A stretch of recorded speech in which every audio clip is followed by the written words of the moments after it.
Olá pessoal, tudo bem com vocês? Novamente, eu sou o professor Bruno e agora a gente vai iniciar o módulo 8 do nosso curso de Mineralogia Descritiva, em que a gente vai abordar um grupo de minerais muito conhecidos e muito importantes também, que nós classificamos como usinosilicatos de cadeia simples. Então, de maneira geral, esse é o grupo dos piroxênios. Então, até aqui a gente já tem bastante conhecimento sobre os grupos de minerais que perfazem a classe dos silicatos, e os inosilicatos eles são divididos em dois grandes grupos. Nós temos aqueles que são classificados como os de cadeia simples e os de cadeia dupla, que nós vamos ver subsequentemente. Mas, por enquanto, a gente vai trabalhar com os inosilicatos de cadeia simples, que são os piroxênios. A gente atingiu um ponto bem avançado no nosso curso, e para a gente partir ainda mais para frente, eu gostaria de tomar um tempo dessa aula e trabalhar com vocês alguns conceitos que já foram vistos, já foram vencidos, então teoricamente a gente já sabe, já conhece, mas é sempre importante relembrar, porque eles são conceitos muito importantes e que vão balizar o nosso ensino também daqui até o fim do nosso curso de Mineralogia Descritiva, assim como eles foram muito importantes até esse ponto em que a gente se encontra. Então, o primeiro conceito que eu gostaria de revisar com vocês é aquele conceito de número de coordenação.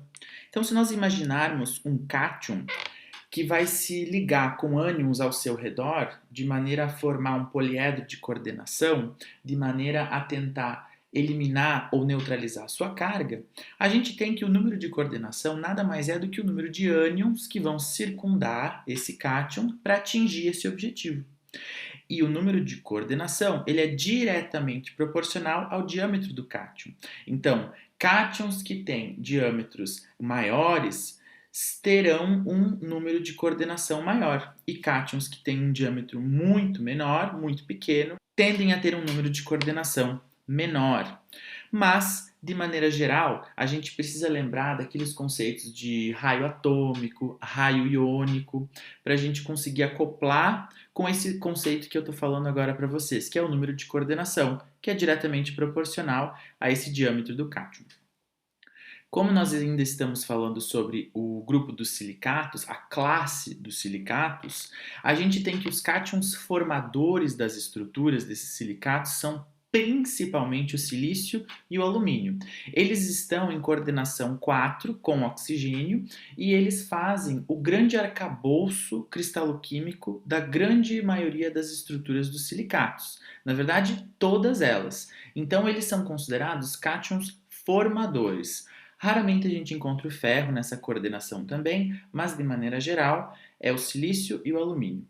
Essas unidades estruturais que vão ser geradas em função de um cátion central, ou silício ou alumínio, rodeados por ânions, que no caso são os oxigênios, né, vão gerar uma unidade estrutural característica dos silicatos, que são os tetraedros, tanto de silício quanto de alumínio. Novamente, nada disso é novidade para vocês, mas é bom a gente ver e relembrar como que acontece esses fenômenos, como que eles vão se arranjando, né, os elementos, para gerar uma estrutura tridimensional que a gente está classificando em termos de polimerização. Então nós temos as unidades estruturais fundamentais dos silicatos, que são os tetraedros, ou de silício ou de alumínio, que vão se polimerizando entre si, e notem que essas unidades elas são negativamente carregadas. Então, necessariamente, nós precisamos de outros elementos, nós precisamos de outras porções para se juntar, para se associar a essas unidades estruturais, de maneira a neutralizar essa carga. Quem são esses elementos? São os cátions modificadores das estruturas dos silicatos. Então, enquanto nós temos as unidades estruturais fundamentais, que são os cátions formadores das estruturas, os cátions modificadores são aqueles que, sem coordenação tetraédrica, ou seja, com outros tipos de coordenação, vão entrar, vão associar-se a esses tetraedros de maneira a gerar estruturas variadas, formando os nossos subgrupos. Então, a gente tem visto muitos desses subgrupos. Até então, a gente viu o grupo do quartzo, o grupo dos plagioclásios, feldspatos, os feldspatóides, as zeólitas. Então, a gente está tendo aí todos eles considerados tectosilicatos, e agora a gente está indo para um outro grupo que é formado por uma estrutura, também unidade estrutural fundamental dos silicatos, que são os tetraedros, mas agora a gente vai ter coordenações diferentes, arranjos cristaloquímicos diferentes e inclusive cátions modificadores diferentes, gerando um grupo totalmente novo. E aqui a gente tem, sempre bom lembrar também, as diferentes maneiras de representar os tetraedros, ou de silício, se fosse aqui o átomo central um silício, ou de alumínio, se aqui tivesse um alumínio. Temos diferentes maneiras de representar a mesma coisa. Sempre lembrando que, como existem várias características diferentes que a gente vai ter que ir destrinchando ao longo dos nossos estudos dos minerais e dos grupos, temos que ter em mente que é interessante a gente ter maneiras de representação diferentes. Então, por aqui, eu consigo ver um tetraedro em planta, uma unidade poliédrica. Por aqui, eu consigo ver como que se organiza a estrutura do tetraedro. Nós temos um cátion central rodeado por 4 ânions. E aqui eu dou uma ênfase ao tamanho dos elementos, dos íons, que no caso o silício é muito menor do que os ânions de oxigênio. Ainda trabalhando com a revisão de conceitos, então olhem que interessante esse quadro resumo que eu trago para vocês. Nós temos aqui uma flecha que está indicando a diminuição do raio iônico e o aumento da valência. Então nós temos aqui, por exemplo, os íons que são formadores das estruturas dos silicatos. O silício e o alumínio. Eles têm um número de coordenação menor, porque eles têm um raio iônico menor. E assim por diante, a gente vai saindo de um sítio estrutural, entrando nos próximos sítios estruturais, que vão ter, consequentemente, números de coordenação diferentes. Por quê? Porque nós estamos trabalhando com íons diferentes, no caso cátions, que têm cargas diferentes, valências diferentes, e também os raios iônicos são diferentes. Pode não parecer muita coisa, mas uma modificação de 53 para 64 é bem expressiva. Ela já vai revelar dificuldades ou modificações que esse cátion vai ter que trabalhar na estrutura para que a estrutura seja robusta, eletronicamente neutra e sem muitos defeitos estruturais que impeçam que essa estrutura seja estável. Então, o raio iônico é muito importante e vai trabalhar com a gente até o final da nossa disciplina, porque nós vamos passar por vários tipos de grupos que têm os mais variados tipos de elementos que vão entrar para modificar a estrutura dos silicatos, que são formados principalmente por silício e alumínio, tetraedros de silício e alumínio, e gerar os mais diferentes minerais. Então daqui eu peço a atenção de vocês para que nós notemos que de baixo para cima desse quadro de diagrama vai ocorrendo a diminuição do raio iônico e o aumento da valência. E se vocês trabalharem de cima para baixo, vocês vão ver a diferença entre as características dos íons ou dos cátions formadores das estruturas fundamentais dos silicatos para os cátions modificadores das estruturas dos silicatos. Inclusive, eles têm sítios estruturais diferentes associados ao seu número de coordenação, e o seu número de coordenação está muito ligado, intimamente ligado, ao seu raio iônico. Agora eu trago outro quadro resumo para a gente trabalhar com os grupos da classe dos silicatos. Então, até agora, a gente tem trabalhado com subgrupos, digamos assim, dos tectosilicatos. Os feldspatos, feldspatoides e assim vai, né?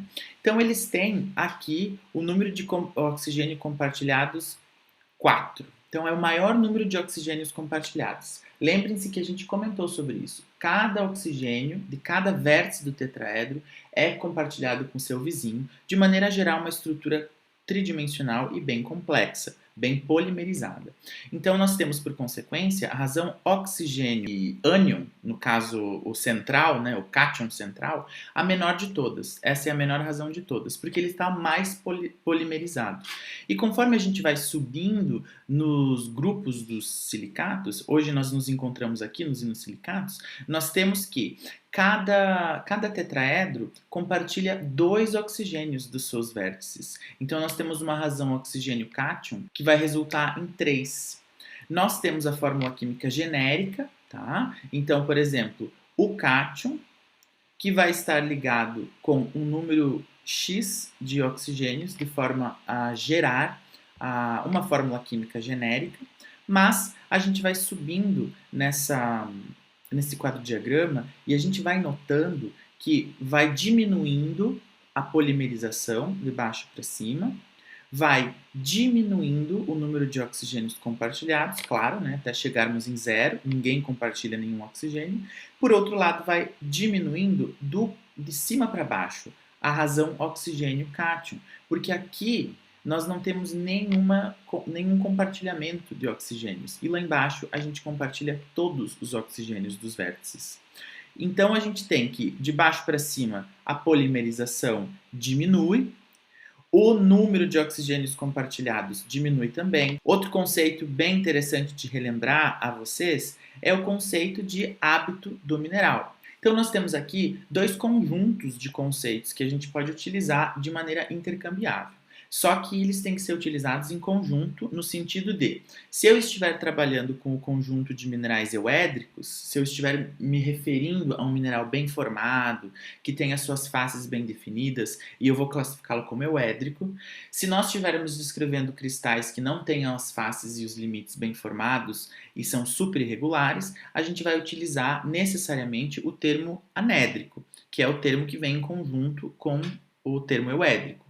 Então, nós podemos utilizar também os termos idiomórfico, subidiomórfico ou xenomórfico.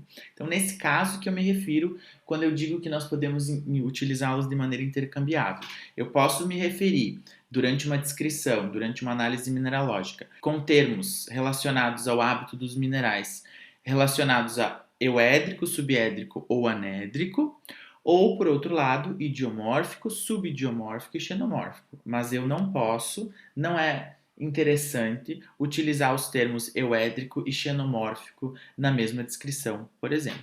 Mas são termos interessantes de relembrar a vocês, porque eles estão intimamente ligados com o processo de cristalização, intimamente ligados com a boa formação de faces e de arestas e vértices dos cristais que a gente vai estar observando em lâmina para descrevê-los. Encerramos essa pequena revisão de conceitos. Eu espero que nada do que eu tenha falado até aqui tenha sido uma novidade. Se tiver sido alguma novidade ou se algum assunto tiver ficado para trás sem ter sido entendido de maneira 100% compreensível, sugiro que vocês voltem atrás em outros módulos e tentem sanar essas problemáticas, porque sabendo todos esses conceitos que a gente comentou até agora, se torna muito mais fácil entender como a gente divide os grupos, como a gente trabalha os grupos e como a gente classifica os grupos dos silicatos.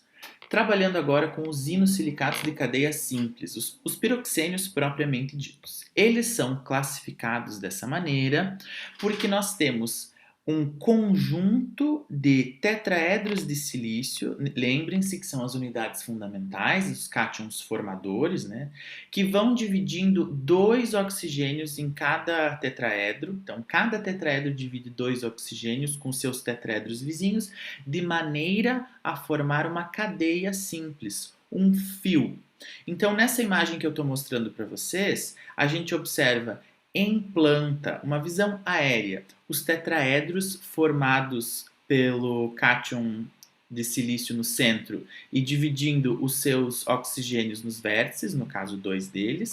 E aqui a gente está vendo uma outra representação, em que a gente consegue observar apenas as ligações dos oxigênios que estão sendo ligados de um tetraedro para o outro, de maneira a formar uma cadeia de tetraedros ligados entre si, compartilhando oxigênios de seus vértices. E por que nós temos os inosilicatos de cadeia simples e os inosilicatos de cadeia dupla? Bom, no meio dessa estrutura, se nós fôssemos imaginar que nós temos uma cadeia simples de tetraedros, o que tem dos lados não seria outra cadeia. Seriam outros cátions, dessa maneira os cátions modificadores dos silicatos, que iriam estar coordenados em outras unidades poliédricas, né? Mas, se nós estivéssemos trabalhando com os inosilicatos de cadeia dupla, a gente teria do ladinho aqui uma outra cadeia de tetraedros. Então seria uma cadeia dupla, na verdade, de tetraedros,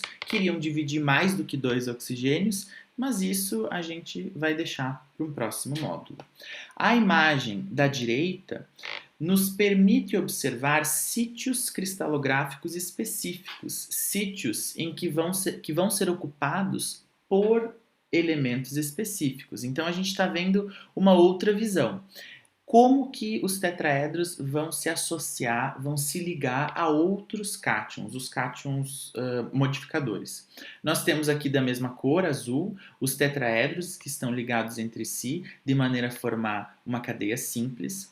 Entre os tetraedros, nós temos um sítio que a gente classifica de M1. Então, entre os oxigênios apicais, aqueles que estão no topo dos tetraedros, eles não se encostam, eles têm entre essas duas cadeias de tetraedros um sítio octaédrico que nós definimos como M1. E a depender do elemento que está aqui dentro, coordenando-se com oxigênios, a gente tem um tipo específico de piroxênio.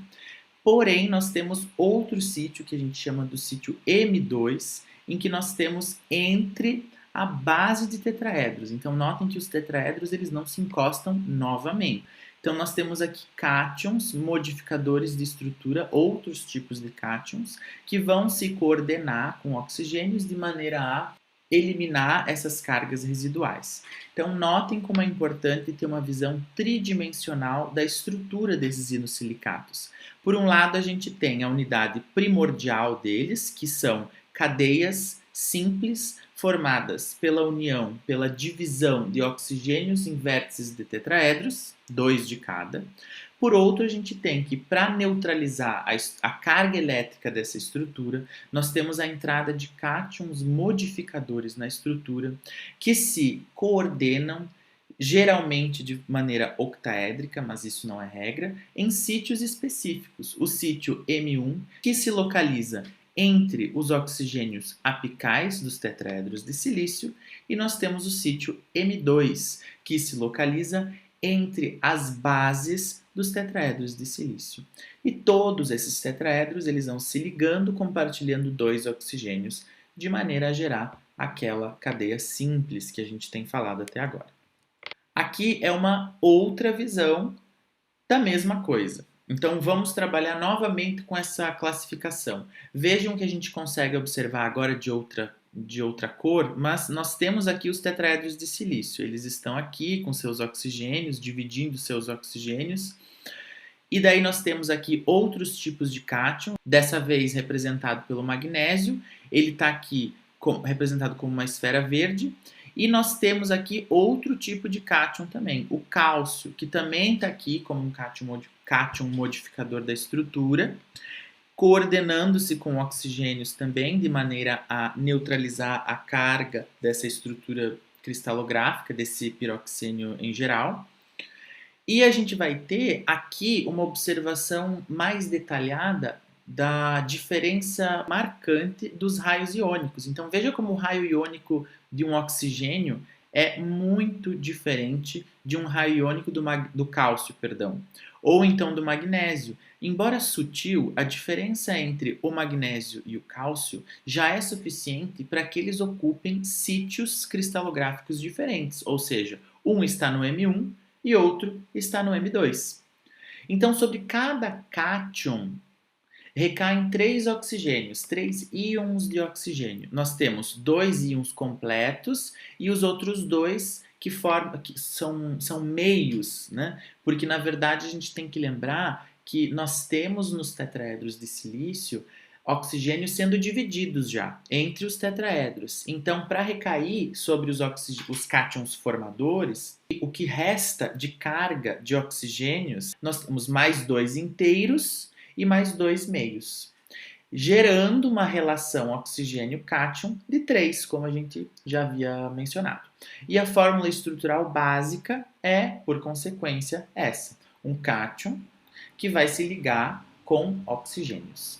Aqui a gente tem uma outra visão também da mesma estrutura, é uma visão mais longitudinal, meio oblíqua, né, em que a gente consegue ver que temos as cadeias de silício, de tetraedros de silício, Entre essas cadeias nós temos sítios M2 e M1, sempre lembrando que o M2 fica entre as bases dos tetraedros de silício e o sítio M1 fica entre os oxigênios apicais dos tetraedros de silício. Por isso que nós temos dois sítios cristalográficos. Eles podem estar coordenados da mesma maneira, em uma coordenação octaédrica, por exemplo. Pode acontecer, mas o cátion vai ser diferente. E a posição em relação aos tetraedros de silício também vai ser diferente. Toda essa organização resulta em uma ordem de ocupação dos sítios catiônicos. Então vamos lembrar dos cátions formadores dos inosilicatos, assim como de todos os silicatos. Temos o silício, o alumínio e raramente o ferro. Eles vão ocupar preferencialmente o sítio catiônico que a gente chama de T, muita gente chama de T, de tetraedro, sendo que pode ter outros nomes, mas esse sítio, ele é o sítio mais importante porque ele é o sítio formador da estrutura principal. Então o silício vai entrar ali preferencialmente, depois do silício pode entrar alumínio preferencialmente, depois do alumínio pode entrar o ferro. Então lembrem-se que também existe uma ordem, uma hierarquia de entrada de cada cátion em cada sítio catiônico específico. Depois, se a gente for trabalhar com o sítio M1, que é o sítio cristalográfico, o sítio catiônico, melhor dizendo, que se encontra entre os oxigênios apicais dos tetraedros, nós temos um espaço específico, só pode entrar um número X de elementos, de cátions, mas eles entram nessa ordem. O que sobrou de alumínio, que não pôde entrar no tetraedro, vai entrar preferencialmente no sítio M1. A mesma coisa acontece com o ferro. Se não coube nada no tetraedro, o ferro que existe vai entrar na estrutura do sítio catiônico M1. E depois todos esses elementos aqui, se existirem, se estiverem disponíveis no magma durante o processo de cristalização de um piroxênio, vão entrando em ordem na estrutura do sítio catiônico M1.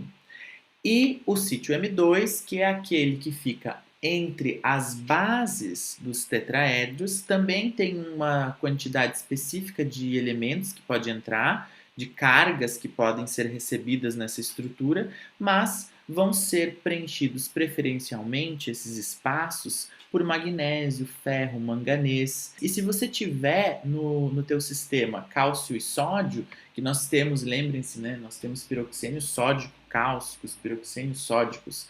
Se você tiver essa disponibilidade de elementos, de cátions no sistema, é aqui que eles vão entrar. Então vejam que interessante que, além de você ter uma organização cristaloquímica, tetraedros de silício, sítios M1 e M2 que estão em posições específicas em relação aos tetraedros de silício, a gente tem uma ordem química, onde cada elemento tem a sua prevalência, a sua preferência e eles podem ser intercambiáveis entre esses sítios, mas ainda assim essa ordem de troca ela segue um protocolo específico com base em características que a gente já viu. As regras de entrada e saída, regras de pólen, as regras de valência, raio iônico e assim subsequentemente. Então vejam como é interessante entender a configuração dos inosilicatos de cadeia simples em relação à sua coordenação entre os poliedros de ordenação e a sua composição química. Quem está em qual sítio? É sempre importante fazer essa diferenciação. Aqui eu trago para vocês, mais uma vez, uma maneira diferenciada de observar esses sítios catiônicos e essas unidades poliédricas de coordenação. Então, em A gente tem a nossa famosa cadeia simples de tetraedros que vão dividindo seus oxigênios em seus vértices. Aqui nós vamos ter uma visão mais diferenciada para nos guiar em relação ao que seria um oxigênio apical, ou seja, é o oxigênio que fica solitário lá no topo do tetraedro, e o que seria a base dos tetraedros, que seria um plano em que nós temos os outros 3 oxigênios que estão sendo coordenados com o cátion interno, que é o de silício, tá? Por que a gente precisa ter uma noção de o que é um oxigênio apical e o que são bases tetraédricas? Para a gente conseguir localizar os outros sítios, os sítios catiônicos compostos por cátions modificadores dos silicatos. Então, aqui em B, a gente tem uma outra visão. A visão dos tetraedros, que entre o oxigênio apical desses tetraedros a gente tem um sítio específico, que é o sítio M1, está em coordenação octaédrica, por isso que a gente chama de O, de octaedro, né? Então aqui, se nós fôssemos transformar essa estrutura, simplificar essa estrutura num plano 2D, a gente tem uma estrutura TOT. E aonde que a gente vai observar o outro sítio catiônico, que é o sítio M2? Em C, a gente consegue observar, então imaginem que o eixo C do cristal está saindo da tela e vindo em nossa direção. Essa é a organização dessa visão que a gente está vendo agora, tá? Paralelo aqui à horizontal da tela, nós temos o eixo B, vertical da tela, nós temos o eixo A, e saindo da tela, nós teríamos o eixo C. E assim a gente consegue ver, a gente consegue observar aonde que está o nosso sítio catiônico M2, que está aqui, ó. E aqui você tem aqueles elementos específicos que eu coloquei para vocês no slide anterior. Então, tenham em mente que tudo o que a gente viu em relação à estrutura cristaloquímica é a mesma coisa para o grupo dos inosilicatos de cadeia simples. Então, ver as cadeias de tetraedros de silício se ligando, ver o sítio M1, ver o sítio M2 sob diferentes perspectivas nos ajuda a atingir um melhor entendimento desse subgrupo. Mas as coisas elas são iguais. Eu não estou mostrando situações diferentes, eu só estou mostrando a mesma situação sob diferentes perspectivas. E a segunda coisa que vocês têm que ter em mente é que existe sim uma organização em que os elementos cátions formadores dos silicatos estão localizados em um sistema, no caso os tetraedros, e os cátions modificadores dos silicatos estão coordenados em outras unidades poliédricas que vão gerar o sítio M1 e o sítio M2 dos piroxênios. Então agora a gente consegue, em um plano 2D, diferenciar as unidades poliédricas que resultam dos cátions formadores, dos inosilicatos e de todos os silicatos em geral, que são, nesse caso, tetraedros de silício. Nós podemos observar o sítio M1, que se encontra entre os oxigênios apicais dos tetraedros de silício, e do outro lado, entre os oxigênios que geram o plano basal dos tetraedros, nós encontramos o outro sítio catiônico, nomeado como sítio M2. Agora que nós temos todo esse conhecimento prévio que eu recapitulei com vocês no início da videoaula e, subsequentemente, novos conhecimentos adquiridos acerca da estrutura cristaloquímica dos piroxênios, vamos ver essa estrutura, vamos entender como que ela se comporta de maneira tridimensional?